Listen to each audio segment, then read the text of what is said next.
কিছুদিন আগে আমি ফেসবুকে একটা ভিডিও আপলোড করেছিলাম এবং সেই ভিডিওটা কিন্তু ভাইরাল হয়েছে, যেখানে প্রায় 2.5 লাখ মতো ভিউজ এসেছে এবং তাছাড়াও প্রতিদিন কিন্তু ভালো পরিমাণে ভিউজ ঢুকছে। আমি ফেসবুকে পার্মানেন্টলি কাজ কিন্তু করতাম না, এই রিসেন্ট আর কি শুরু করেছি পেজ আর কি পরিচালনা করা। কিন্তু পেজে কাজ করতে করতে আমি কিছু ট্রিক্স অবলম্বন করেছি, যার মাধ্যমে আমার কিন্তু ভিডিওতে ভালো পরিমাণে ভিউজ আসা শুরু হয়েছে। অনেকেই আছেন ফেসবুকে কাজবাজ তো শুরু করেছেন, কিন্তু অনেক কষ্ট করে কাজ করেছেন, কিন্তু আপনার ভিডিওতে ভিউজ আসছে না। আজকের ভিডিওটি আপনি সম্পূর্ণ দেখুন, আপনাকে এমন কিছু আমি টিপস দেবো যাতে আপনার ভিডিওতে অবশ্যই কিন্তু ভিউজ আসবে। আপনি যদি আপনার ভিডিওতে ভিউজ আনার চেষ্টা করেন, সেটা ইউটিউব হোক, ফেসবুক হোক কিংবা ইনস্টাগ্রাম, যে কোনো প্ল্যাটফর্ম হোক না কেন, প্রত্যেকটা প্ল্যাটফর্মে কিন্তু প্রভাব পড়ে হচ্ছে গিয়ে অডিয়েন্স রিটেনশন। এবার ব্যাপার হচ্ছে অডিয়েন্স রিটেনশনটা কিভাবে কাউন্ট হয়, যে আপনার ভিডিওর ভিউজ কতটা রয়েছে। দেখুন, ইউটিউবে যখন 30 সেকেন্ড কেউ আপনার ভিডিওটিকে ওয়াচ করবে, তখন সেটা কিন্তু একটা ভিউজ হিসেবে কাউন্ট হয়। আর ফেসবুকের ক্ষেত্রে কি, ফেসবুকে যখন 3 সেকেন্ড কেউ আপনার ভিডিও দেখবে, সেটা কিন্তু একটা ভিউজে কাউন্ট হবে। তো ইনস্টাগ্রামের ক্ষেত্রেও কিন্তু 3 সেকেন্ড ভিউজই আর কি। ফেসবুকের ক্ষেত্রে কি, যখন 3 সেকেন্ড কেউ আপনার ভিডিও দেখবে এবং আস্তে আস্তে সে যখন 15 সেকেন্ড বা 1 মিনিট, মানে যত পরিমাণ তার বাড়তে থাকবে অডিয়েন্স রিটেনশন, সেই ক্ষেত্রে কিন্তু সেই ভিডিওটার রিচও বাড়তে থাকবে। রিচ মানে কি, রিচ মানে হচ্ছে সেই ভিডিওটা অন্য লোকের কাছে কিন্তু পৌঁছে যাবে। ইনস্টাগ্রামের ক্ষেত্রেও কিন্তু সেমি প্রযোজ্য। এবার কি হচ্ছে, ফেসবুকের ক্ষেত্রে কি হয়, আপনি যখন ফেসবুকে কোনো ভিডিও দেখেন, নিশ্চয়ই কোনো ভিডিও সার্চ করে দেখেন না, ফেসবুকে সবাই কিন্তু ভিডিও স্ক্রল করে দেখে। যখন ভিডিও স্ক্রল করে, তার সামনে যেই ভিডিওটা আসে, তখন সেই ভিডিওটা সে 2-3 সেকেন্ড কিন্তু দেখেই নেয়। এইবার ওই যে 2-3 সেকেন্ড বা 10 সেকেন্ড আন্ডার এই সেকেন্ডগুলোর মধ্যে আপনাকে এমন কিছু ইন্টারেস্টিং হুক রাখতে হবে, যার জন্য সেই ভিডিওটা যেন সম্পূর্ণ দেখে। তো আপনার পুরো ভিডিওর মধ্যে যেটা ইন্টারেস্টিং মুহূর্ত আছে, আপনি ওটাকে কিন্তু সামনের দিকে লাগাতে পারেন। তাহলে কি হবে, যে অডিয়েন্স রয়েছে সে কিন্তু আপনার ভিডিওটাকে সম্পূর্ণ ওই জিনিসটাকে খোঁজার জন্য আপনার ভিডিওটাকে দেখবে। তো এইখানে আপনাকে কিন্তু সম্পূর্ণ হুক যে পয়েন্ট, সেটা কিন্তু ফেসবুকের জন্য বিশাল পরিমাণে প্রয়োজন। তাছাড়াও একটা জিনিস বিশাল প্রয়োজন আমি দেখেছি ফেসবুকে খেয়াল করে, সেটা হচ্ছে কি টাইটেল। আমি যেমন ভিডিওতে ইউজ করেছিলাম, কারণ কি বলতো, টাইটেলের মধ্যে আপনি যদি অডিয়েন্সকে বুঝিয়ে দেন আপনি ভিডিওতে কি আর কি দেখাতে চাইছেন। যেমন আমি ভিডিওতে লিখেছিলাম যে এটিএম পিন কিভাবে জেনারেট করতে হয়। যখন কেউ ভিডিওটার দিকে ফলো করছে, তখন সে লেখা দেখে বুঝতে পারছে যে এই ভিডিওটা দেখলে আমি এটিএম পিন কিভাবে জেনারেট করতে হয় সেটা আমি শিখতে পারবো। অনেকে কি হয় দেখবেন, টাইটেলে কি হয়, অনেক বড় করে টাইটেল লিখে দেয়, অনেক ডিটেলস লেখার চেষ্টা করে, অনেক হ্যাশট্যাগ ইউজ করে। অত কিছুর কিন্তু দরকার নেই। আপনি সিম্পল একটা বাংলাতেও টাইটেল লিখে দিতে পারেন, বাংলা যারা কন্টেন্ট ক্রিয়েট করছেন, যারা ইংলিশে করছেন তারা ইংলিশে আর কি লিখবেন। তো এরকম সিম্পলিটি রাখার চেষ্টা করবেন, কারণ ফেসবুকে না সিম্পলিটিটা কিন্তু অনেকটা হেল্প করে, আপনার অ্যালগোরিথম বা আপনার পেজকে বুস্ট পেতে অনেকটা হেল্প করে। এবার আরেকটা জিনিস লক্ষ্য রাখার মানে বিশাল পরিমাণে প্রয়োজন, সেটা হচ্ছে কি একটা থাম্বনেল। এখানে থাম্বনেলের প্রশ্ন আমি কেন আনছি, দেখুন অনেকেই আছেন দেখবেন খেয়াল করে, তারা কি করে, ফেসবুকের অটো প্লে যে অপশনটা আছে ওটাকে কিন্তু অফ করে রাখে। এই ক্ষেত্রে কি হয়, তারা যখন কোনো ভিডিও স্ক্রল করে সেই ভিডিও কিন্তু প্লে হয় না।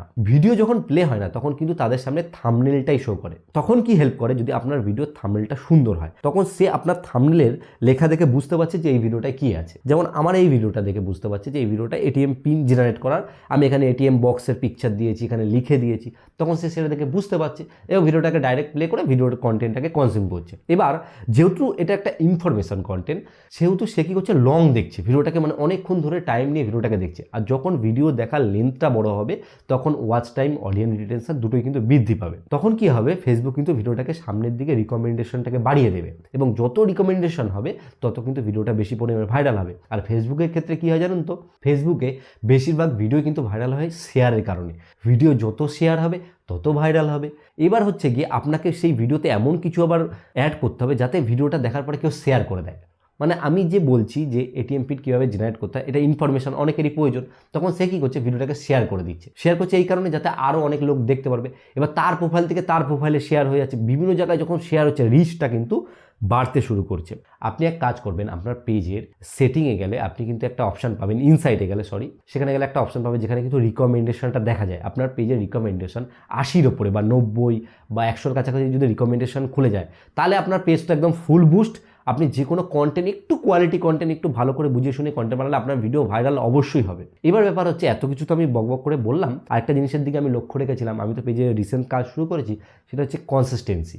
আপনি যখন কন্টিনিউয়াসলি একটা প্ল্যাটফর্মে কাজ করা শুরু করবেন, তখন কিন্তু প্ল্যাটফর্মও আপনাকে কিন্তু ইনিশিয়ালি একটা বুস্ট দেবে যে আপনি কন্টিনিউ সেটাতে কাজ করছেন।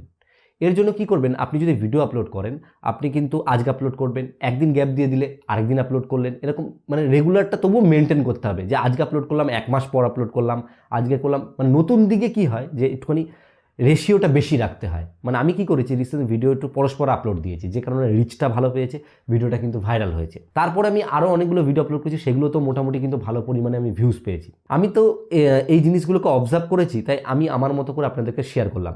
মেন এমন কিছু রকেট সায়েন্স নেই যে আপনি মানে এই করলে, এই সেটিংসটা করলে ভাইরাল হয়ে যাবে, এরকম কোনো ব্যাপার থাকে না। কিন্তু কিছু পয়েন্ট থাকে যেই ভুলগুলো করা যেতে পারে না। যেমন ধরুন, আপনি আপনার পেজের ভিডিও নিজে শেয়ার করবেন না, তারপরে আপনি আপনার আইপির থেকে আপনার ভিডিও দেখবেন না, এরকম আরও অনেক ভুল আছে যেগুলো অনেকে করে বলে পেজ কিন্তু নষ্ট হয়ে যায়। সেই সব নিয়ে আরেকটা নয় ভিডিওতে আপনাদেরকে বলে দেবো যে পেজের রিচটাকে বজায় রাখার জন্য মানে কোন কোন ভুলগুলো করা যাবে না। এর জন্য আমি দরকার আরেকটা ভিডিও বানাবো, ওটা অনেকটা বড় প্রসেস, সেটা বলার জন্য। তো আজকের প্রসেসটা আশা করি আপনাদের কাছে ক্লিয়ার হয়ে গেছে, আপনারা বুঝতে পেরেছেন। এই ভিডিওতে অনেক ভুলও থাকতে পারে, আমার ধারণা থেকে অনেক ভুলও হতে পারে। যদি ভুল থাকে কমেন্টে সেটা জানাবেন, এবং যদি আপনাদের ভিডিওটা একটু কাজে লেগে থাকে তাহলে কিন্তু ভিডিওটাকে আপনারা লাইক করতে ভুলবেন না। লাইক করলে কি হয়, একজন ক্রিয়েটর কিন্তু মন থেকে কনফিডেন্স পায়, কন্টেন্ট তৈরি করার আগ্রহ তার বাড়তে থাকে। আর চ্যানেলের নতুন এসে থাকে, চ্যানেলটিকে সাবস্ক্রাইব অবশ্যই করুন। সাবস্ক্রাইব করলে কিন্তু পরবর্তী কন্টেন্টগুলো আপনি অবশ্যই কিন্তু পেয়ে যাবেন। আর ভিডিও শেষে বরাবর আমি একটাই কথা বলি, আপনারা সুস্থ থাকুন, ভালো থাকুন, অল বাংলা টিপস চ্যানেলের সাথে সদা সর্বদা জুড়ে থাকুন।